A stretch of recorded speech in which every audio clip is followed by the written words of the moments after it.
তুমি যদি সফলতা বিচাৰা তেতিয়াহ'লে তুমি শ্ৰম কৰিব লাগিব তুমি শ্ৰম অবিহনে তুমি কেতিয়াও সফল অৰ্জন কৰিব নোৱাৰিবা পৰিশ্ৰমৰ কোনো বিকল্প নাই পৰিশ্ৰমই জীৱন পৰিশ্ৰমৰ অবিহনে কোনো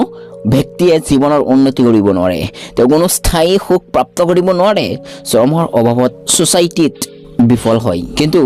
পৰিশ্ৰমী মানুহে নিজৰ কপালৰ ঘাম মাটিত পেলাই কৰা শ্ৰমৰ দ্বাৰা নিৰ্বাহ কৰি সদায় মূৰ উচ্চ কৰি জীয়াই থাকে তেওঁ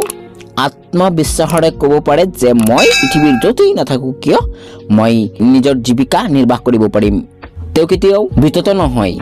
তেওঁ জানে যে মই শ্ৰম কৰিব পাৰোঁ আৰু যিজনে শ্ৰম কৰিব পাৰে তেওঁ য'তেই নাথাকক কিয় তেওঁ শ্ৰম কৰি নিজৰ পৰিয়ালটোক পোহপালন কৰি দিব পাৰিব ইয়াৰ বিপৰীতে শ্ৰমক উপেক্ষা কৰি থকা ব্যক্তিয়ে ভৱিষ্যতৰ প্ৰতি সদায় সক্ৰিয় হৈ থাকে কাৰণ তেওঁ নৈতিক বল বুলিবলৈ একো বাকী নাথাকে আৰু যিজনে নেকি শ্ৰম নকৰে ধনবান ব্যক্তি বা লাখপতি ব্যক্তিৰ পুত্ৰ যদি এজনে যদি কোনো ধৰণৰ শ্ৰম নকৰে কোনো ধৰণৰ কাম নকৰে তেতিয়াহ'লে তাক কি ক'ব লাগিলে তুমি লাখপতি ব্যক্তিৰ এজনৰ পুত্ৰ নোহোৱা কিয় তোমাক নিষ্কৰ্মা বা অপদাৰ্থ বুলি ক'ব কাৰণ তুমি কোনো কামেই নজনা শ্ৰম নকৰা ব্যক্তি সমাজৰ বোজা স্বৰূপ হয় চোৰ কাক কয় আসলতে আমি চোৰ কাক কওঁ ইজন চোৰ সিজন চোৰ তেওঁ চোৰ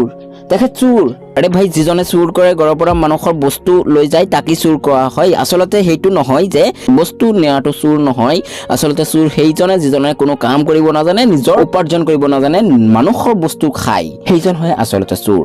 মোৰ কথাটো হৈছে যে যিজনে কাম কৰিব নোৱাৰে পৰিশ্ৰম কৰিব নোৱাৰে তেওঁ হে চোৰ আসলতে কাৰটো খাইছে মানুহৰটো খাইছে নিজৰ পৰিশ্ৰমৰ দ্বাৰাহে খোৱা নাই সেইটো চোৰ হ'ব লাগে সামাজিক জীৱনত এটা ব্যক্তিগত জীৱনৰ প্ৰতিষ্ঠিত হ'বলৈ হ'লে মানুহৰ পৰিশ্ৰম কৰিব লাগিব পৰিশ্ৰমৰ লগে লগে মানুহৰ সফল হ'বলৈ হ'লে নেৰানেপেৰাকৈ প্ৰচেষ্টা কৰিব লাগে চেষ্টা কৰিব লাগিব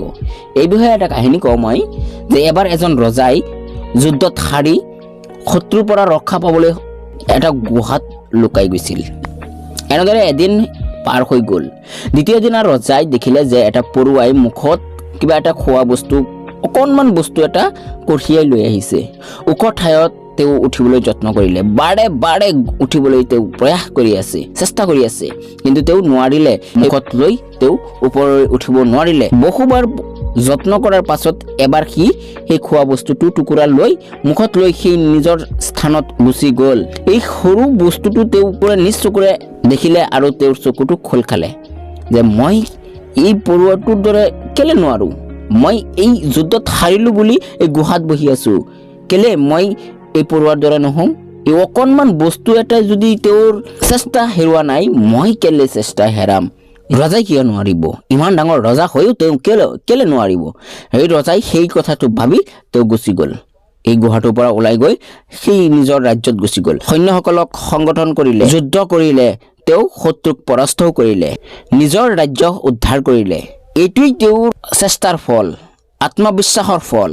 সাহসৰ ফল আমিও সফল হ'বলৈ হ'লে নেৰানেপেৰাকৈ প্ৰচেষ্টা কৰিব লাগিব